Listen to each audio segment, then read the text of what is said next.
Bismillahirrahmanirrahim. Assalamualaikum warahmatullahi wabarakatuh. Innal hamdalillah nahmaduhu wa nasta'inuhu wa nastaghfiruh wa nastahdihi wa natubu ilayhi wa na'udzu billahi min shururi anfusina wa min sayyiati a'malina. Man yahdihillahu fala mudilla lahu ومن يضلل فلا هادي له. أشهد أن لا إله إلا الله وحده لا شريك له وأشهد أن محمدا عبده ورسوله صلى الله عليه وعلى آله وأصحابه ومن والاه. أعوذ بالله من الشيطان الرجيم. يا أيها الذين آمنوا اتقوا الله حق تقاته ولا تموتن إلا وأنتم مسلمون. اللهم أنت لا إله إلا أنت خلقتني وعبدك وأنا على عهدك ووعدك ما استطعت. أعوذ بك من شر ما صنعت. أبوء لك بنعمتك علي وأبوء بذنبي فاغفر لي فإنه لا يغفر الذنوب إلا أنت. اللهم إنا نسألك علما نافعا ورزقا طيبا وعملا متقبلا. آمين يا رب العالمين. أما بعد. Hadirin sekalian, ibu-ibu dan bapak-bapak, teman-teman serta adik-adik sekalian, jamaah kajian Masjid Namirah Lamongan, yang semoga kita bersama senantiasa dimuliakan oleh Allah. Amin. Semoga kita senantiasa dirahmati oleh Allah, diberkahi oleh Allah, dan terus mendapatkan bimbingan, taufik dan hidayah dari Allah Subhanahu wa ta'ala. Amin. Jamaah yang dirahmati oleh Allah, kita bersyukur kepada Allah di malam hari ini Allah pertemukan kita dalam majelis ta'lim yang insyaallah di tempat yang semacam ini Allah Ta'ala mengabulkan doa-doa kita. Allah Ta'ala menaungi kita dengan rahmatnya. Bahkan sampai pun dikatakan di dalam hadis yang sahih, itu seluruh ikan yang ada di semua laut di dunia ini itu memohonkan ampun untuk orang yang sedang menuntut ilmu. Maka supaya kita mendapatkan semua keutamaan-keutamaan tadi, termasuk ampunan dosa untuk orang yang di majelis ilmu, agar kita mendapatkan semua keutamaan itu, maka satu syarat utama harus terpenuhi, niatannya harus ikhlas lillahi ta'ala. Kita niatkan benar-benar kita duduk di sini, kita ingin ibadah kepada Allah, kita ingin mendekatkan diri kepada Allah, kita ingin semakin mengenal Allah Ta'ala melalui syariat-syariatnya. Kita ingin dengan bertambahnya ilmu, bertambah pula ketaatan kita kepada Allah Subhanahu wa ta'ala. Amin. Salawat beriring salam semoga tercurahkan kepada uswah kita, baginda Nabi besar Muhammad sallallahu alaihi wasallam, beserta seluruh keluarganya, beserta seluruh istrinya, beserta seluruh sahabatnya, dan seluruh di antara umat yang senantiasa menjalankan sunnah dan ajarannya ila yaumil qiyamah. Hadirin sekalian, langsung kita masuk ke materi mengenai indahnya salat. Jamaah yang dirahmati oleh Allah, ada amalan fisik, ada amalan hati. Amalan hati yang paling utama itu iman kepada Allah Subhanahu wa ta'ala. Dan kemudian banyak turunan-turunannya yang lain. Iman kepada Allah, kepada malaikat, kepada kitab, dan semuanya. Tapi amalan hati yang paling besar adalah iman. Dan ada pula amalan fisik. Amalan fisik yang paling utama adalah sholat. Jadi tidaklah seorang hamba mendekatkan diri kepada Allah dengan suatu amalan yang paling dicintai oleh Allah, yang paling cepat diterima oleh Allah, yang paling besar manfaatnya untuk seorang hamba ketika di dunia sampai di akhirat, yang mengalahkan sholat. Tidak ada. Jadi tidak ada amalan fisik yang kita lakukan dalam rangka mengabdi kepada Allah yang lebih utama dibanding sholat. Nah, itulah kenapa ada satu hadis yang insya Allah kita semuanya sudah faham. Dan perkara semacam ini jamaah, bukan perkara yang antum semuanya belum tahu, tapi insya Allah ini sebagai apa? Penyemangat, sebagai pengingat, agar setelah kajian-kajian semacam ini, iman kita naik, amal kita juga meningkat. Jadi itulah fungsinya majelis taklim, bukan sekedar dari yang tidak tahu menjadi tahu, tapi kemudian yang sudah tahu semakin ingat dan amalnya kemudian meningkat. Ada satu hadis yang semua di antara kita sudah faham. Awwalu ma yuhasabu bihil abdu yaumal qiyamati salatuhu. Amal yang pertama kali kelak akan Allah hitung, akan Allah hisab, akan Allah nilai dari seorang hamba kelak pada hari kiamat, amalan tersebut adalah salat. Jadi lanjutan hadisnya ini bisa menunjukkan kepada kita kira-kira nanti di hari kiamat saya selamat atau tidak. Cukup dilihat dari apa? Salatnya. Maka lanjutan hadisnya mengatakan awwalu ma yuhasabu bihil abdu yaumal qiyamati salatuhu. Perkara pertama yang akan Allah hisab nanti dari seorang hamba pada hari kiamat adalah salatnya. Terus dilanjutkan apa? Apabila salatnya baik, saluha sairu amalihi, maka semua amalannya ikut baik. Bukan kemudian yang jelek oleh Allah dihitung baik, bukan. Tapi apa? Orang kalau salatnya baik, maka kebaikan salat itu akan menular pada kebaikan-kebaikan yang lain. Di rumahnya baik, di tempat kerja juga baik, akhlaknya baik, muamalahnya baik. Kalau dia seorang pedagang, dengan sholat itu pedagang, dia akan berdagang dengan cara yang jujur, dia tidak akan curang. Nah, maka korelasi hadis ini jamaah, artinya begini. Berarti kalau ada orang sholat, kemudian kebaikan sholatnya itu tidak tercermin di dalam kehidupan sehari-harinya, maka pada hakikatnya sholatnya belum baik. Maka hati-hati. Kalau sholat kita belum baik dengan ciri ibadah-ibadah yang lain belum baik, muamalah belum baik, akhlak juga belum baik, maka silahkan video call dengan malaikat maut. Pasang HP, nanti kalau mau cari nomor teleponnya, datang ke Gunung Kidul. Sudah ada yang tahu di sana. Kemarin karena Idul Fitrinya menentukannya telepon sama malaikat katanya. Atau malah sama Allah langsung, lupa saya. Tidak penting lah ya. Pokok video call sama malaikat, ngomong, malaikat kira-kira nanti mau sowan ke rumah saya kapan? Mau nyabut nyawa saya kapan? Kalau malaikatnya bilang minggu depan, maka Anda minta tunda. Oh malaikat gini ya, nanti kirim nomor rekening, kita bisa hitung-hitungan. Kalau nambah setahun, nambah berapa duit?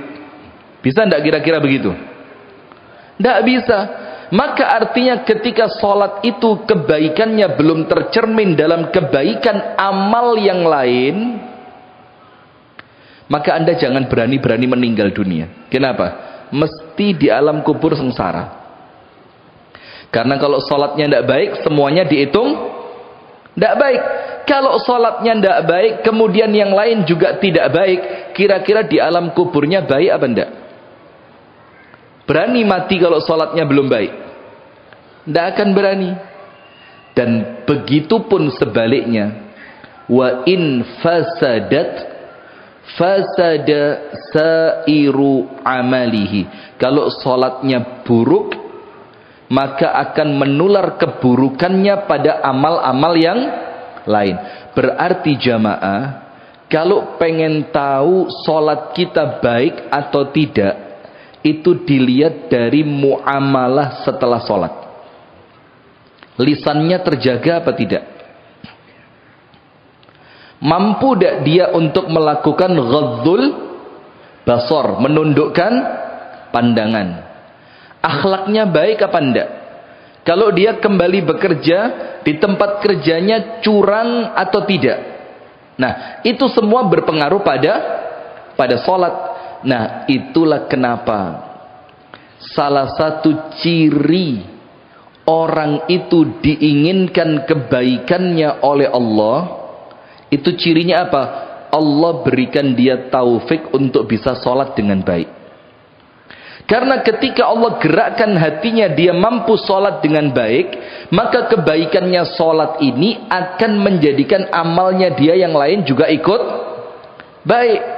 Nah, maka dengan itu penting kembali dan berulang kali, diulang-ulang terus untuk belajar bagaimana sih pentingnya sholat, apa sih faidahnya sholat, apa sih cara-cara yang menjadikan sholat saya kemudian baik, dengan mempelajari apa?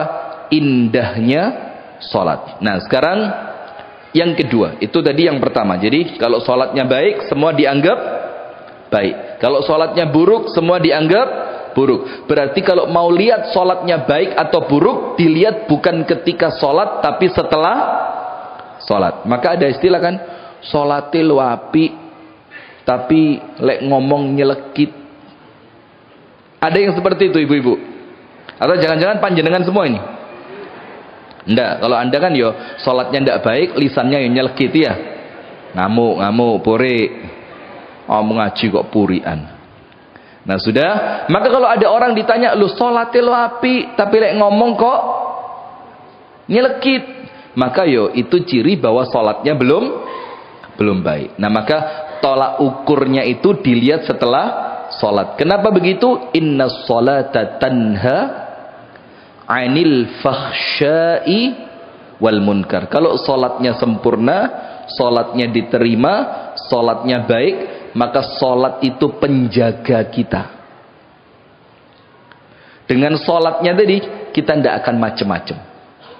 Maka ternyata kalau kita sudah sholat, lah kok tidak bisa menahan diri dari yang keji dan munkar, maka yo anda silakan koreksi kembali sholatnya. Mungkin niatannya, bahkan mungkin wudhu dan bersucinya, mungkin pakaiannya tersingkap, mungkin pakaiannya terkena najis segala macam.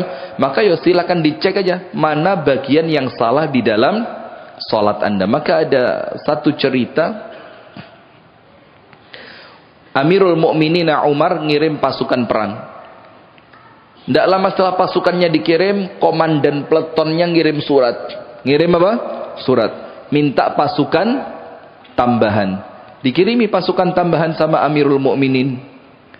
Pasukan tambahannya datang, perang lagi, komandannya nulis lagi, panglima perangnya minta pasukan tambahan. Apa katanya Umar? Perbaiki sholat kalian, karena pertolongan itu datang dengan baiknya sholat. Ternyata apa? Ada sebagian dari jamaahnya itu yang ketika sholat ceritanya wudhunya atau bersiwaknya tidak sempurna. Akhirnya dengan itu jamaah, apa yang terjadi? Akhirnya dengan itu mendapatkan kekalahan di dalam perangnya. Sudah. Sekarang poin yang kedua. Salah satu yang menunjukkan indahnya sholat, sholat ini sama sekali berbeda dengan ibadah yang lain. Sama sekali berbeda. Ini ibadah yang paling spesial, yang paling utama, yang paling keren. Sampai kalau panjenengan pernah merasakan sholat sampai iso nangis, maka setelah sholat kayak Anda ngelihat dunia itu kayak tidak ada artinya. Dan insya Allah setiap dari kita pernah lah dapat momen-momen seperti itu. Jadi pas sholat, hatinya pas enak, suasana juga pas baik, kedapatan juga imamnya, bacaannya juga merdu, pokok ketika terkumpul semua itu sholat, terus sampai meneteskan air mata, maka itu nikmat paling besar yang pernah Anda dapat dari Allah. Karena sholat tidak sama. Orang zakat tidak sama dengan sholat. Orang puasa tidak sama dengan sholat. Orang haji, umroh tidak akan sama dengan sholat. Maka salah satu yang menjadikan sholat itu spesial, ibu-ibu, bu,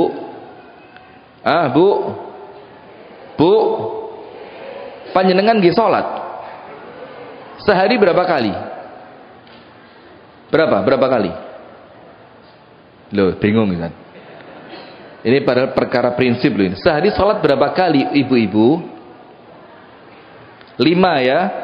5. Alhamdulillah. Berarti gak sunnah belas. Wis gak apa-apa. Berarti ibu-ibu boleh lah. Buat ibu-ibu boleh, gak apa-apa wis. Ibu-ibu pokok cukup sholat 5 waktu, poso Ramadan, menjaga kehormatan, taat suami, masuk surga. Tapi ya abot. Sudah begini. Salah satu perkara yang menjadikan sholat itu spesial, silakan kita cek masing-masing nanti kalau kita pulang. Jadi salah satu indahnya majelis taklim itu jamaah, kalau panjenengan pulang, panjenengan ngecek itu, maka ilmunya insya Allah barokah, ilmunya masuk, dan insya Allah ilmunya itu akan langgeng. Jadi suatu hal panjenengan mulai perlu ilmu, Anda wis punya simpanan di sini. Jangan mulai ngaji turu, menelali gak ditulis eman. Begini, Anda silakan cek semua perintah Allah kepada Nabi Muhammad, semua itu Allah perintahkan dengan perantara malaikat Jibril. Betul apa enggak? Itu semuanya lewat malaikat Jibril. Perintah jihad, perintah untuk memerangi orang-orang yang memerangi agama Islam, perintah untuk menunaikan zakat, perintah untuk hijrah, perintah untuk memulai dakwah terang-terangan, perintah untuk menyampaikan risalah dari Allah, semuanya lewat malaikat Jibril, kecuali perintah apa? Salat. Dan panjenengan tahu momennya apa? Allah memanggil Nabi Muhammad ketika Al-Isra wal Mi'raj. Untuk salah satu kepentingannya adalah memerintahkan wajibnya sholat. Itu momen terjadi di saat apa? Apa? Lah iya, Isra Mi'raj itu di momen apa? Ramadan. Barakallahu fiik. Amul Huzn. Ketika Rasulullah sedang apa? Sedih. Dengan wafatnya siapa? 2 orang penting dalam hidupnya Nabi Muhammad. Yang pertama, wafatnya pamannya yang bernama Abu Talib. Yang kedua, wafatnya istri yang paling menopang dakwahnya, Siti Khadijah radhiyallahu taala anhuma. Nah, maka di sini ada makna jamaah. Jangan kemudian sekedar Isra Mi'raj. Enggak. Ketika Allah melakukan Isra Mi'raj terhadap Nabi Muhammad, Al-Isra diperjalankan di waktu malam dari Mekah menuju Baitul Maqdis. Semoga Allah berikan pertolongan kepada saudara kita di Palestina, Allahumma amin. Kemudian sampai Baitul Maqdis, di Mi'raj. Mi'raj itu dinaikkan ke atas sampai Sidratul Muntaha. Kemudian apa? Mendapatkan perintah salat. Di sini ada makna, berarti ketika orang itu sedang sumpek, tidak ada perkara yang paling keren untuk menghilangkan kesumpekannya kecuali sholat, mendatangi Allah.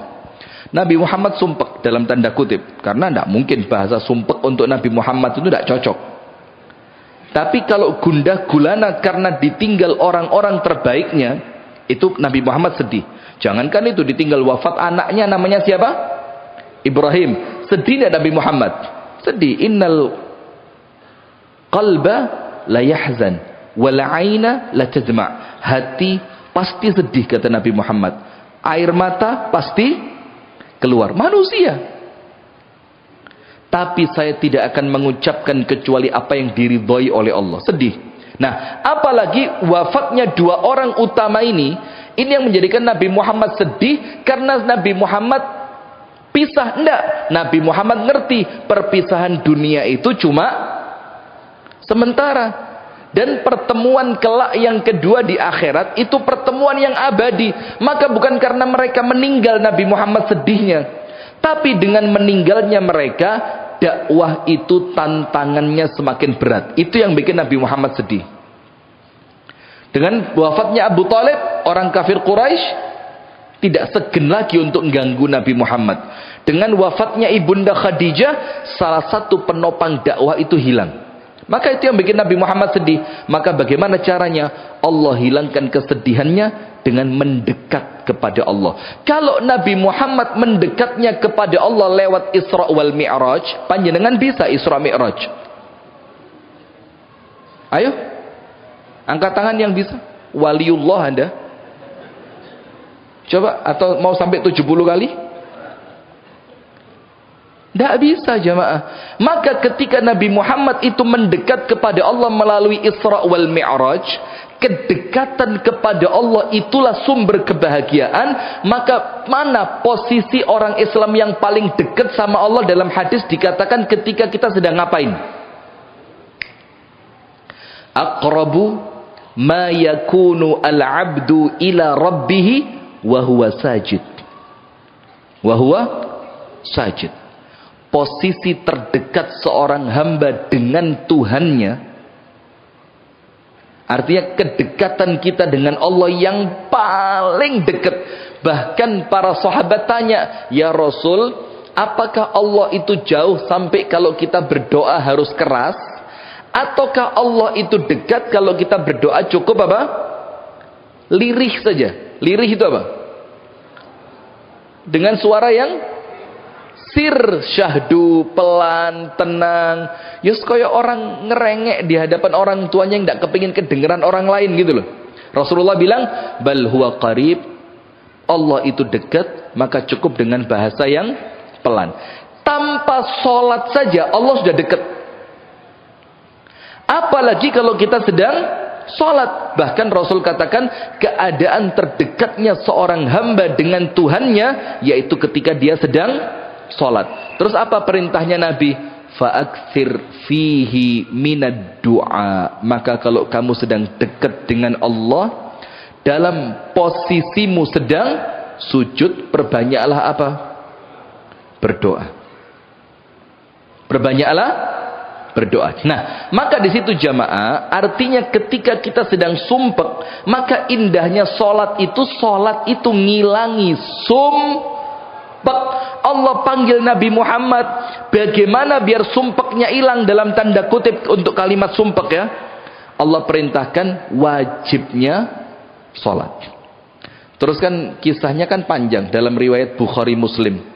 Sampai pertama kali Allah wajibkan dalam satu hari sholat itu berapa kali? Berapa kali? Walaupun mohon maaf, ada dari kalangan umat Islam yang mengingkari hadis itu. Dibilang, masa Allah tidak tahu? Harus dinego dulu dari 50 baru jadi? Allah maha tahu.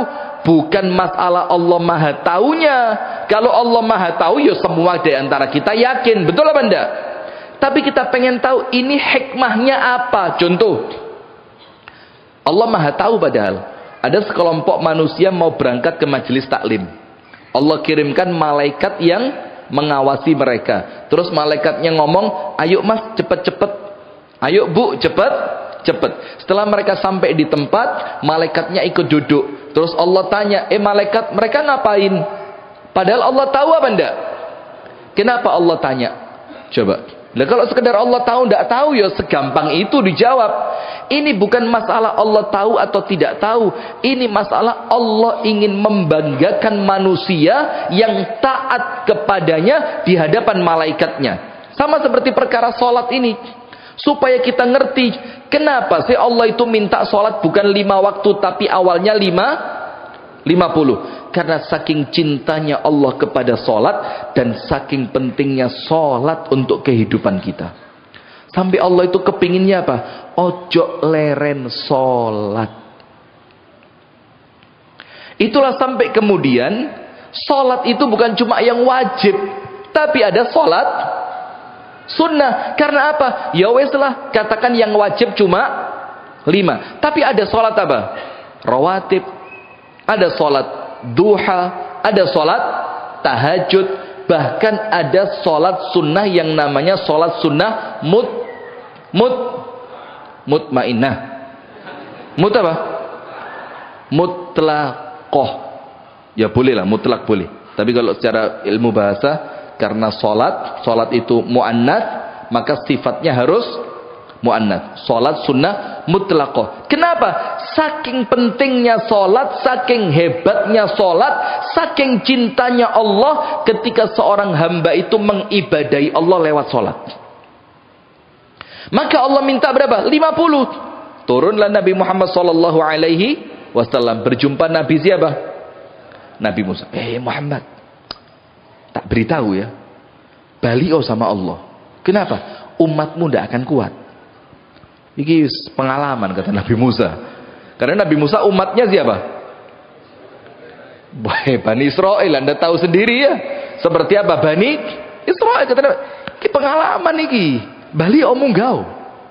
Jaluk keringanan. Naik lagi Nabi Muhammad SAW. Ya Rabb, umat saya tidak kuat ya Allah kalau 50. Turun. Ketemu Nabi Musa balik. Ketemu Nabi Musa balik. Ketemu Nabi Musa balik. Sampai terakhir Nabi Muhammad turun kepada Nabi Musa. Sama Nabi Musa ditanya, berapa? 5. Balik. Balik. 5 abot. 5 berat. Karena umat zaman dulu sholatnya berapa? Di waktu pagi dan sore. Itu tok sholatnya. Maka harapannya Nabi Musa, ya padakno lah mbek umat sebelumnya. 2 saja. Kenapa umatmu dapat 5? Tidak akan kuat. Ternyata Nabi Muhammad ngomong apa? Istahyaitu mir Rabbi. Ndak wis, malu sama Allah. Wong dari 50 bisa turun sampai 5, mosok sudah 5 masih ditawar. Padahal kalau kita mau tahu rahasia di balik itu, itulah rahmatnya Allah. Karena Allah kepingin kita dirahmati dengan rahmat yang lebih luas, kita diampuni dengan ampunan yang lebih banyak, kita dicintai dengan cinta yang lebih besar, maka Allah berikan untuk mereka 2, untuk kita 5. Ini bukan beban. Ini karena Allah kepingin setiap waktu kita ingat sama Allah. Itu loh indahnya sholat ini. Karena Allah tahu sholat ini baik buat kalian. Maka umat sebelum umatnya Nabi Muhammad dikasih cuma 2. Umatnya Nabi Muhammad dikasih 5. Tapi panjenengan tahu hadisnya? Dalam hadis yang sahih, dalam riwayat Al-Imam Al-Bukhari, Fahiyya khamsuna fi ummil kitab. Sholat untuk kalian itu di dalam ummul kitab, catatannya Allah, itu tercatat untuk kalian 50. Wahiyya khamsun alaika, tapi untuk kalian cukup dilakukan 5 kali. Tapi secara catatannya Allah, orang yang sholat 5 kali, Allah tuliskan seperti sholat berapa? 50. Nah, termasuk ini jamaah. Termasuk bagaimana Allah meminta kita sholat itu.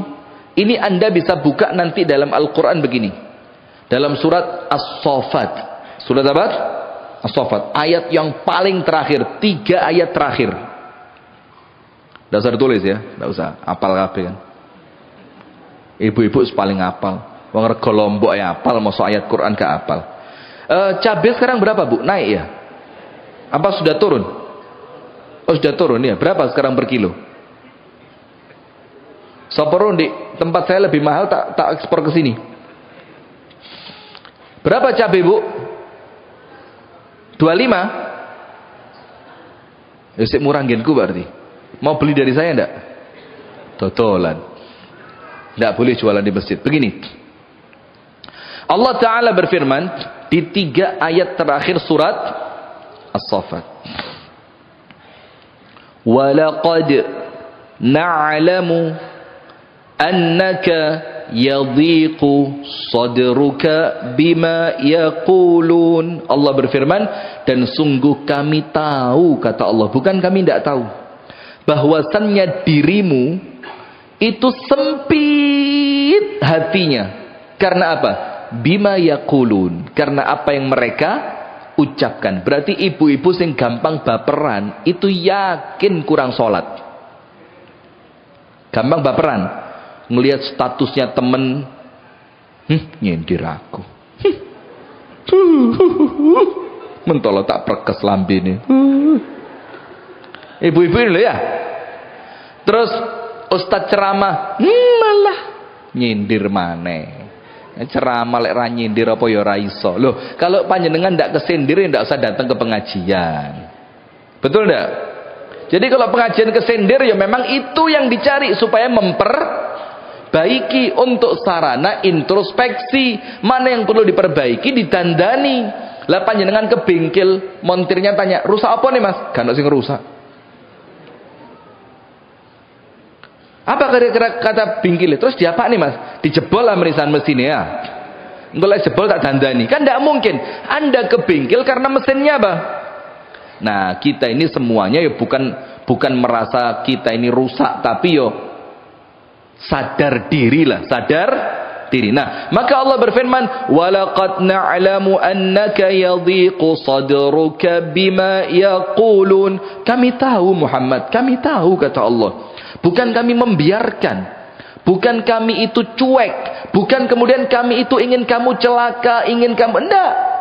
Tapi supaya umatmu dapat pelajaran, kami tahu hatimu sempit atas apa yang mereka ucapkan. Engkau dibilang tukang syair, engkau dibilang tukang sihir, engkau dibilang orang gila, anak-anakmu diceraikan dari suaminya. Kami tahu, kata Allah.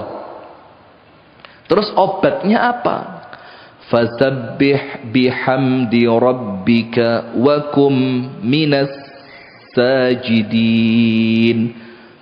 Fasabbih, maka balaslah omongan mereka yang bikin hatimu sumpek tadi dengan apa? Tasbih. Ucapkan apa? Subhanallah, subhanallah. Atau secara umum zikir apapun. Pokoknya sumpek wiritano. Dan semuanya tahu kan? Alladzina amanu wa tatma'innu qulubuhum bi dzikrillah. Ala bi dzikrillah tatma'innul qulub. Dengan zikir hati menjadi apa? Tenang. Maka Allah mengatakan kepada kita semua ini, Bu, sing baperan, Bu, mana angkat tangan? Mana yang baperan? Angkat tangan. Kalau tidak mau angkat kaki lu nanti. Wah, itu ngaku, Masya Allah, bagus, Bu. Sepanjang sama kayak istri saya, baperan pol. Pokoknya saya kalau pengajian sudah ngomong poligami itu pulang baper istri saya. Padahal tidak usah khawatir, orang itu lek ake ngomong wedi. Jadi orang itu tong kosong. Jadi lek ceritane poligami berarti gak wani, sehingga dia cuma memuaskan lewat kata-kata saja. Tapi sing meneng-meneng ini malah medeni. Yang diem-diem ini malah menakutkan ini. Serius. Maka kalau panjenengan punya suami kok menengan, wah wis, hati-hati. Mulai kompor rumah tangga muncul ini ya. Nah, sudah. Maka apa obatnya? Allah berfirman, obatnya zikir. Obatnya apa? Zikir. Dan panjenengan tahu zikir paling utama itu apa? Salat. Maka ayatnya oleh Allah dilanjutkan, fasabbih bihamdi rabbika wa kum minas sajidin. Maka bertasbihlah kepada Tuhanmu dan termasuklah di antara orang-orang yang sujud. Sujud di sini maksudnya panjenengan sama Allah disuruh apa? Salat. Contoh yang lain. Dalil bahwa sujud itu bermakna sholat apa? Ada seorang pembantu Nabi Muhammad yang kerjaannya dia itu cuma dua, membawakan sendalnya Nabi dan menyiapkan air wudhunya Nabi. Terus Nabi Muhammad mau terima kasih sama orang itu. Nabi Muhammad bilang apa? Sudah, saya ini mau terima kasih sama kamu, silahkan kamu minta apapun saya kasih. Ternyata orang itu mintanya apa? As'alu murafaqataka fil jannah. Saya minta jadi teman panjenengan di surga. Permintaannya lihat, coba kita yang ditawari Alphard. Njaluk tak kei rabi maneh. Njaluk tak kei ruko 5 lantai punya 5. Nah, kalau disuruh minta, kita mesti mintanya duniawi. Tapi sahabat Nabi ngerti, kalau saya mintanya dunia, dunia cuma berapa tahun. Saya minta kenikmatan yang abadi, maka mintanya apa? Saya minta jadi teman panjenengan di surga. Nabi Muhammad juga kaget, waduh. Loh, teman saya di surga itu para nabi, para rasul. Lah sampean sopo? Kan bingung ini. Maka ada obatnya. Apa itu? Tolonglah saya, kata Nabi Muhammad, untuk mewujudkan keinginanmu mendampingi saya kelak di surga dengan apa? Bikathratis sujud, dengan memperbanyak sujud. Bukan berarti moro-moro sujud, kate turu sujud. Bukan, artinya di sini apa? Salat. Dan ini pula dalil untuk salat sunnah mutlak. Ini dalilnya. Nah, maka ketika Allah berfirman dalam surah As-Saffat, ini kalau yang ini tidak usah diedit, ini sama ini ya. Allah berfirman begini, "Walaqad na'lamu annaka yadhiqu sadruka bima yaquluna fasabbih bihamdi rabbika wa kum minas sajidin." Maka kalau kepingin sumpeknya hilang, Allah suruh zikir dan salat. Dan sebaik-baiknya zikir adalah zikir yang dibaca di waktu salat. Dan panjenengan tahu Imam Nawawi mengatakan apa? Ajma'atil ummatu ala anna afdhala dzikri tilawatul Quran. Umat Islam sudah sepakat, ibu-ibu, bahwasannya utama-utamanya zikir itu qiraatul Quran. Dan qiraatul Quran yang paling utama, silakan dicek di kitab-kitab itu, adalah qiraatul Quran yang digunakan untuk sholat. Maka ayatnya klop, disuruh zikir. Sebaik-baiknya zikir adalah tilawatul Quran. Dan sebaik-baiknya tilawatul Quran adalah tilawah yang digunakan untuk sholat. Ketika sholat, maka setiap orang yang sholat mesti sumpahnya hilang. Nah, baru yang terakhir Allah berfirman, wa'bud rabbaka hatta ya'tiyakal yaqin. Ibadahlah kepada Allah, termasuk di dalamnya salat, sampai kapan? Hatta ya'tiyakal yaqin, sampai kematian mendatangimu. Nah, berarti salat ini Allah perintahkan ketika Nabi Muhammad di tahun-tahun kesedihan, amul huzn, tahun yang penuh dengan kesedihan. Maka oleh Allah direkreasikan. Rekreasinya apa? Mendekat kepada Allah. Berarti kalau kita ingin mendekat kepada Allah, mendekatnya lewat apa? Salat. Yaitu rekreasi kita. Dan ketika Isra Mi'raj, Allah tahu Nabi Muhammad mendekat dengan saya. Tenang. Sementara umatnya bagaimana? Maka Allah wajibkan salat yang awalnya 50 jadi 5, tapi dalam catatan ditulis 50. Nah, kemudian di antara perkara yang menunjukkan indahnya salat, ini ada satu hadis riwayat Al-Imam At-Tabrani dan diriwayatkan pula oleh Al-Imam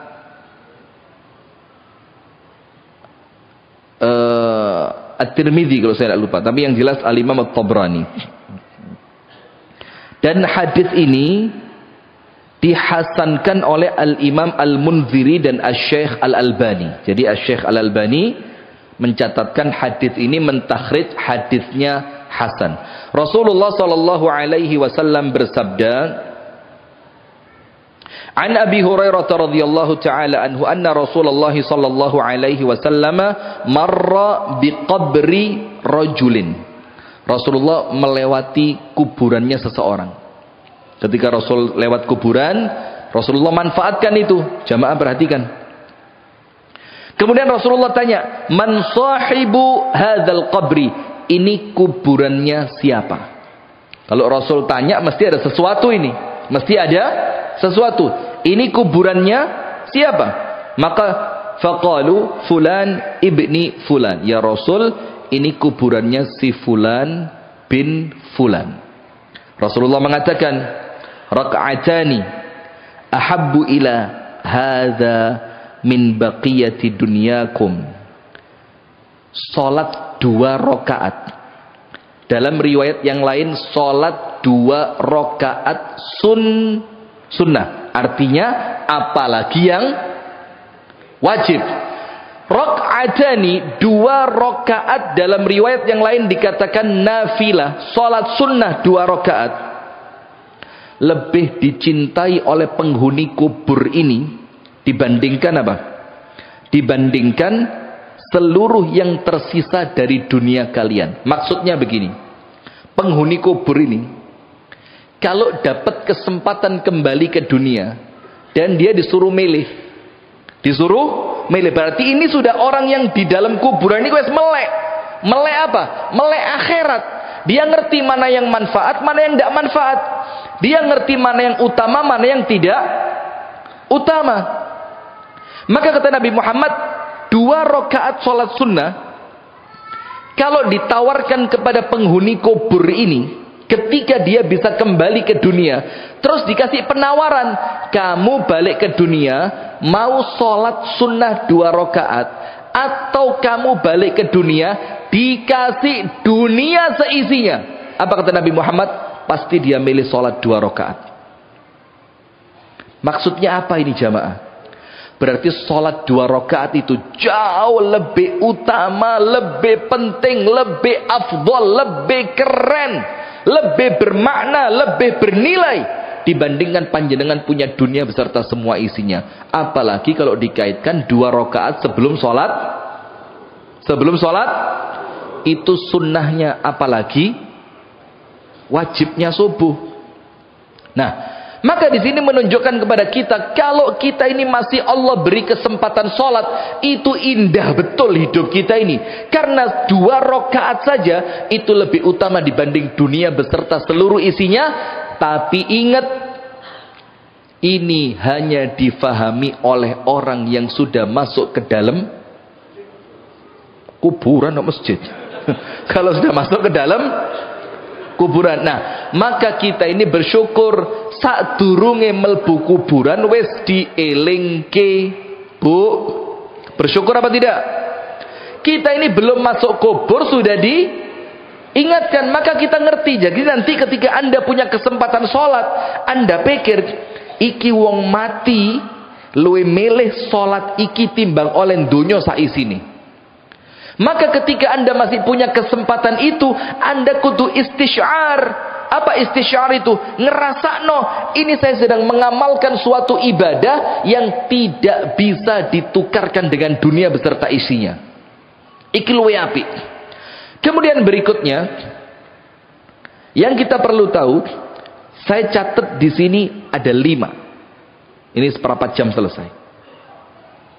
Memang tidak cukup, pengajian 1 jam itu tidak cukup. Kami di Malang ngaji itu sudah normal 1,5 jam. Jadi kalau di Malang, kalau majelis taklim itu mesti mulai jam 8 selesai 8:30, mulai jam 7 selesai 8:30. Jadi hampir semua majelis taklim di Malang itu sekarang 1,5 jam. Karena apa? Memang Ustadz kadang seneng ngomong negara ya. Sak jam itu gak kerasa. Tapi sing lungguh iki mulai geringgingan. Ustadz gak kerasa, kene geringgingan iki. Coba lihat, mulai kenceng sih gile. Bukan cuma kenceng ya, kenceng yang dipijeti kan. Nah, coba itu. Ada temen tadi pindah sejatahnya buat anak senderannya digawe. Karena sudah memang capek memang ya. Sudah, wis fokus. Ada 5. Nomor 1. Salat itu kekuatan. Salat itu apa? kekuatan. Apa dalil kalau orang yang sholat pasti kuat? Kuat jasmani dan juga kuat rohani. Anda nanti pulang, panjenengan buka surat Al-Muzammil. Surat apa? Al-Muzammil. Dari ayat pertama sampai ayat yang ke-10. Anda fahami bahwa Quran itu zikir paling baik. Apalagi ketika Quran itu dibaca di waktu sholat. Maka akan memunculkan kekuatan. Dan orang yang sholatnya istiqomah, semua yang dia lakukan insya Allah berhasil. Coba, kurang indah apa sholat ini? Kalau sholatnya istiqomah, sholatnya khusyuk, dia baca Quran dengan tartil di dalam sholatnya, hampir semua bisa dipastikan yang dia lakukan mesti sukses, mesti berhasil. Dalilnya apa? Al-Muzammil 1 sampai 10. Ya ayyuhal muzammil. Ini Nabi Muhammad barusan dapat Iqra. Barusan dapat apa? Iqra. Pulang ke rumah ibunda Khadijah, menggigil. Seket kate istirahat. Allah tidak biarkan Rasulullah itu istirahatnya salah. Allah tidak biarkan. Maka Allah tunjukkan istirahat terbaikmu itu apa? Ya ayyuhal muzammil. Orang yang sedang selimutan, disuruh bangun. Qumil laila illa qalila. Karena waktu itu sholat 5 waktu belum diwajibkan. Maka untuk Nabi Muhammad treatmentnya apa? Tahajud. Apalagi kalau sholat wajibnya baik, ditambahi sedikit tahajud, insya Allah top markotop. Allahumma amin. Mudah-mudahan kita semua sama Allah dimudahkan. Amin. Sudah? Allah panggil, selimutan, qum, bangun. Bukan itu istirahatmu.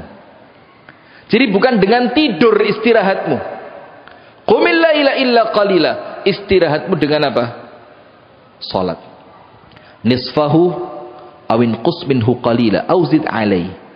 Kalau kamu kuat, separuh malam. Salat atau separuh malam. Kalau tidak kuat, kurangi dari separuh malam. Tapi kalau kamu kuat, ditambahi boleh.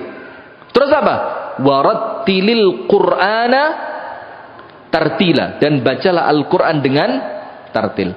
Sekarang kita mau tanya, ya Allah, kenapa Nabi Muhammad baru dapat wahyu Iqra bismi rabbikal ladzi khalaq dan seterusnya, pulang ke rumahnya baru tenang sedikit, diselimuti sama istrinya, baru mau tidur, mau istirahat, dibangunkan untuk sholat. Kenapa? Lihat ayatnya. Inna sanulqi alaika qawlan thaqila. Thaqil itu apa? Thaqil itu wabot. Kalau kita artikan bebas, cepat bangun, cepat sholat, supaya kamu kuat, karena sebentar lagi kamu bakal dapat tugas berat. Faham tidak? Jadi treatmentnya Allah supaya Nabi Muhammad itu kuat menjalani tugas berat ini, treatmentnya disuruh apa? Sholat. Lah terus bagaimana orang yang suka mengeluh, uripe abot, golek kerjaan angel, duit sempit, sudah tahu hidupnya berat, lah kok gak mau? Ya tidak ngerti apa-apa ini orang. Orang kalau ngerti sholat, tidak ada yang berat dalam hidupnya. Kenapa? Karena sholat itu nomor 1 kekuatan. Nomor 2, sholat itu ketenangan. Sholat itu apa? Ketenangan. Orang kalau sholat tenang hatinya. Contohnya begini. Semua sering dengar ini. Nabi Muhammad itu kalau ketemu Bilal, dan Bilal sudah sampai, itu artinya sudah waktunya apa? Azan. Maka setiap Nabi Muhammad itu ketemu Bilal, Nabi Muhammad tanya, ya Bilal, ama anal analis salat? Apakah sudah datang waktu untuk salat? Kalau Bilal mengatakan, iya ya Rasul sudah datang, apa jawaban Rasul?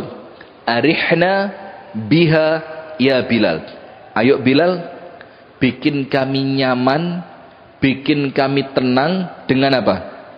Salat.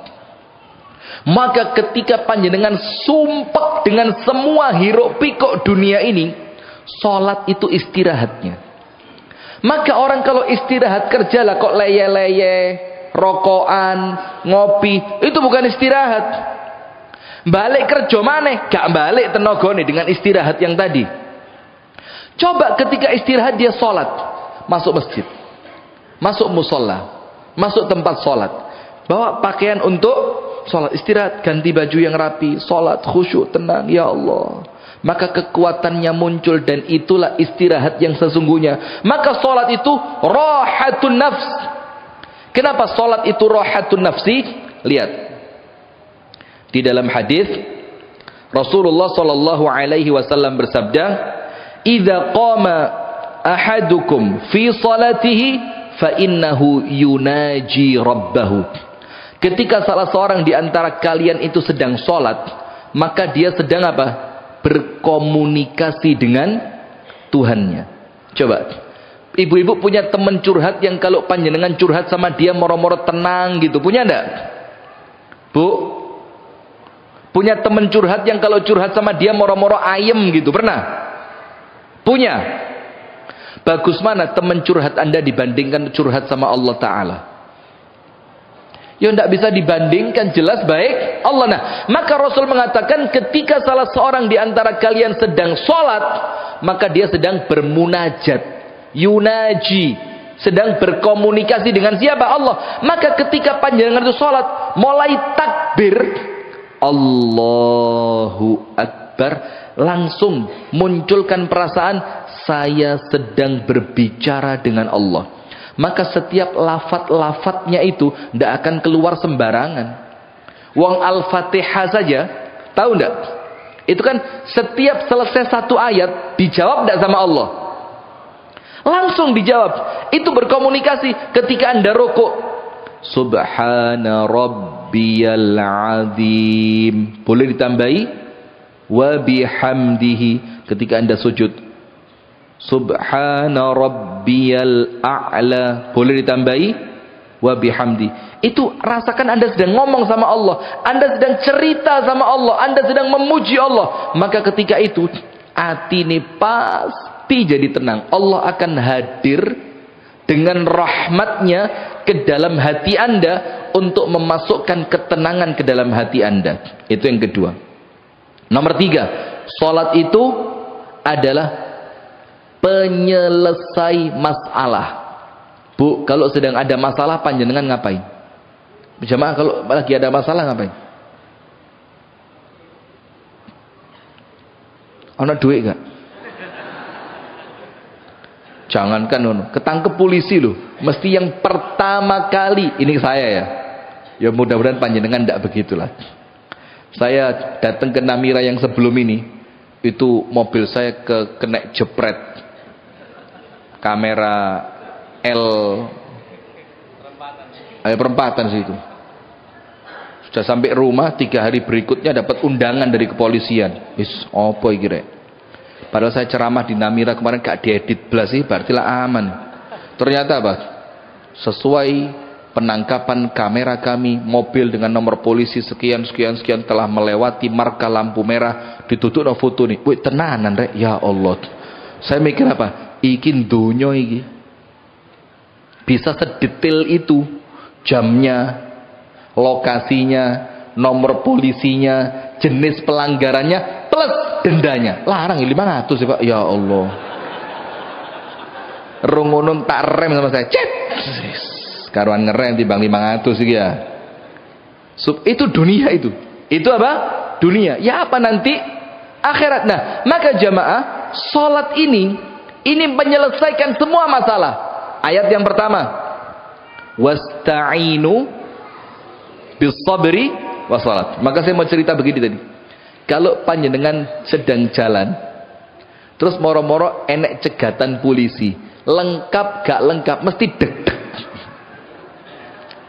Iya benda? Mesti deg.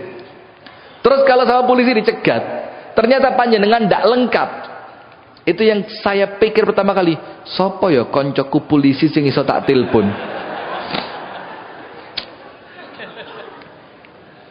Bayangin, yang kita ingat ternyata manusia lemah yang tidak punya kekuatan apapun. Panjenengan sama kayak saya. Mesti golek telepone sopo koncoku dadi polisi sing iso tak telepon nanti. Oh, Mbak, teman saya mau ngomong. Ini lho Pak, polisi ini kadang-kadang mau ngapain? Udah, ini urusannya. Udah, Pak, ini teman saya mau ngomongin Pak. Ya siap dan. Ini nggak tahu ini antara edit atau tidak edit nggak tahu sih. Siap dan. Baik Pak, silakan Pak, lanjut. Masya Allah.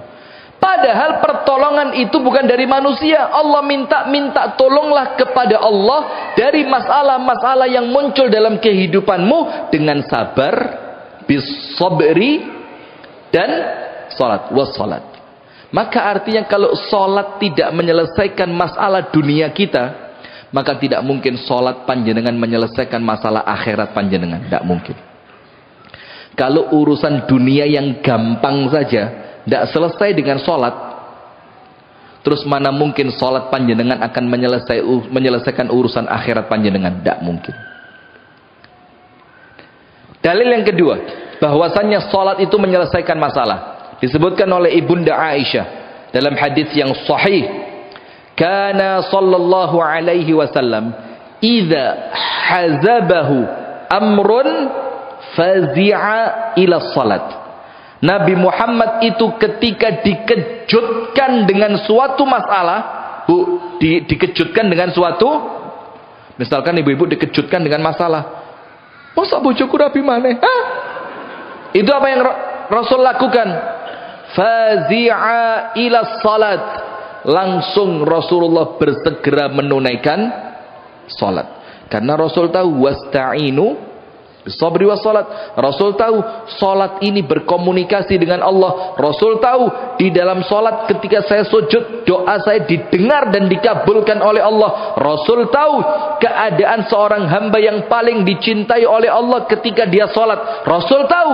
Maka ketika muncul masalah, langsung fazi'a ila salat. Langsung bersegera melakukan salat. Selesai salat, insyaallah Allah beri jalan keluar. Allahumma amin. Tapi sayangnya enggak. Kita kalau ada masalah lupa sholat. Padahal sholat itu menyelesaikan masalah. Nomor satu, sholat itu kekuatan. Dalilnya surat Al-Muzammil. Nomor dua, sholat itu mendatangkan ketenangan. Karena dalam sholat ada zikir. Zikir itu menenangkan hati orang beriman. Dan zikir yang paling baik adalah qiraatul Quran, apalagi qiraatul Quran yang dibaca ketika sholat.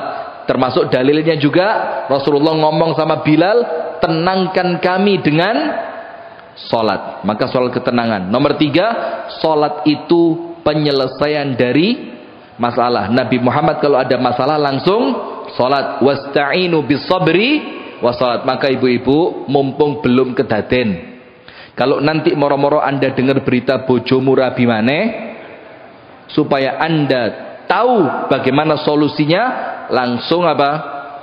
Jadi sholat itu apa? Ketenangan hati, menyelesaikan masalah. Yang keempat, sholat itu penghapus dosa. Kurang indah apa? Fisiknya kuat, hatinya kuat. Masalahnya selesai. Ketenangan hati Allah munculkan. Kemudian apa lagi? Ketenangan hati Allah munculkan. Plus indahnya sholat apa? Orang setelah sholat dosanya habis. Ada dua dalil minimal, tapi dalilnya banyak. Saya sebut dua. Yang pertama begini. Ada seorang laki-laki habis melakukan sesuatu dengan seorang perempuan, ya kan? Kemudian dia lapor sama Nabi Muhammad, ya Rasul, saya nyesel ya Rasul, saya tobat ya Rasul. Kenapa ya Rasul? Kenapa kata Rasulullah? Begini, saya melakukan ini dengan perempuan itu. Ghaira anni la ujami'uha. Kecuali satu, saya tidak sampai hubungan suami istri. Kata Rasulullah. Setelah itu terpotong waktu sholat. Selesai sholat, laki-laki ini mendatangi Nabi Muhammad, ya Rasul, kok panjenengan lupa? Apa tadi solusi buat saya? Rasul bilang, loh saya tidak lupa. Terus bagaimana masalah saya? Rasulullah bilang, "Ama shallaita ma'ana?" Loh, panjenengan tadi kan ikut sholat bareng kami. Dia bilang, "Na'am, shallaitu ma'ak." Saya sholat bareng panjenengan. Apa Rasul bilang? "Insharif, sudah pulang aja. Dosamu sama Allah sudah diampuni." Subhanallah, lihat. Terus gitu panjenengan tidak mau sholat? Bu, eman. Insharif, kata Rasulullah, pergi. Dosamu sudah diampuni. Padahal ini bukan dosa kecil loh ini. Sama perempuan loh ini. Macam-macam, sak-macamnya. Dalil yang kedua, Rasulullah SAW bersabda, "Ma min rajulin yuznibu dzamban thumma yaqumu fayatatahharu thumma yusalli thumma yastaghfirullah illa ghafaralah." Tidaklah ada seorang manusia melakukan dosa. Setelah dia melakukan dosa, kemudian dia wudu, kemudian dia sholat. Setelah sholat dia istighfar, kecuali semua dosa yang dia lakukan tadi oleh Allah sudah diampuni. Oleh Allah sudah diampuni. Subhanallah. Coba lihat, sholat itu penghapus dosa. Dan yang terakhir, sholat itu untuk narik rezeki. Bu, ilfil kabeh ibu-ibu. Allah. Tenang bu, aman, dunia tidak pecah. Sudah, yang terakhir, yang kelima, sholat itu penarik apa? Rezeki. Panjenengan nanti pulang, buka di surat Toha ayat 132. Itu salah satu ayatnya. Surat apa? Toha. Ayat berapa? 100. Ayat berapa bu? 132. Ayat berapa ustazah? 132. Tulis G. Toha 132. Allah Ta'ala berfirman di sana, "Wa'mur ahlaka bis-salati wastabir 'alaiha." Dan perintahkanlah keluargamu untuk melaksanakan salat. Wastabir 'alaiha. Dan sabarlah untuk mendirikan sholat. Maka ketika kita sholat, Allah minta mendirikannya dengan apa? Sabar. Sing telaten, sing istiqomah ketika sholat. La nas'aluka rizqa. Allah bilang, kami tidak minta rezeki sama kalian. Kami tidak minta rezeki sama kalian, kata Allah. Nahnu narzuquk.